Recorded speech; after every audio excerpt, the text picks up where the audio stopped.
When you're planning an event, the number one goal is making it something people actually remember, right? Well, today we're going to talk about a tool that might just be the secret weapon for that, the inflatable obstacle course. So let's just jump right in. I mean, think about it. If you've ever been in charge of a birthday party, a school fair, even a corporate event, you know that pressure. How do you make it something that people are buzzing about long after it's over? Not just, fine. And the answer, surprisingly, isn't just about having better snacks or fancier decorations. It's really about creating an atmosphere. You gotta inject the whole thing with a few key ingredients. Tons of energy, a little friendly competition, and just nonstop fun. Okay, so that leads us right into our first big question. We get the what, but what about the how? Why are these giant, bouncy things suddenly the go-to for so many people? Let's really break it down. First things first, let's be super clear. We're not just talking about a standard bounce house here. An obstacle course is a whole different beast. It's like a journey. It has a starting line, a finish line, and a bunch of cool challenges in between. Tunnels, walls, slides, the whole shebang. It's all about action and entertainment. And that's the huge difference. A bounce house is great, don't get me wrong, but it's kind of passive, right? Everyone's just doing their own thing. An obstacle course completely flips the script.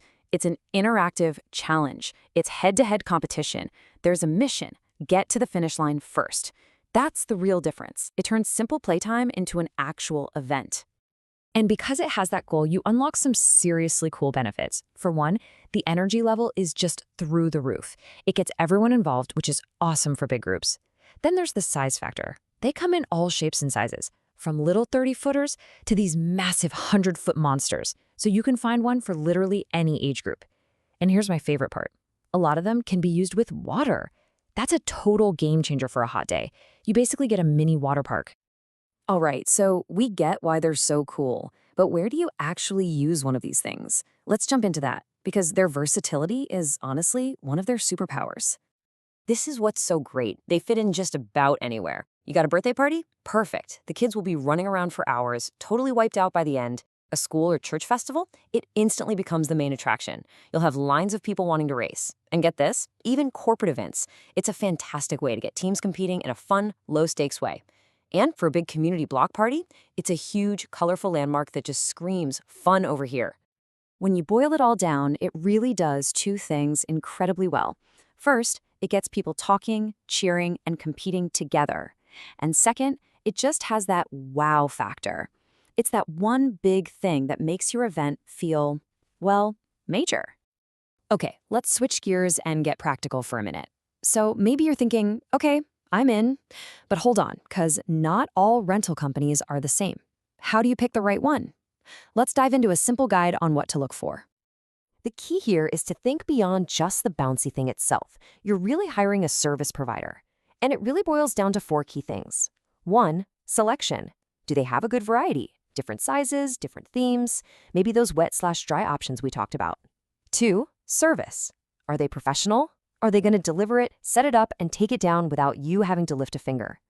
3, and this is a big one, safety and cleanliness. You want to make sure their stuff is in great shape.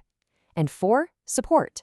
A really great company will actually help you figure out which inflatable is the best fit for your event and your space.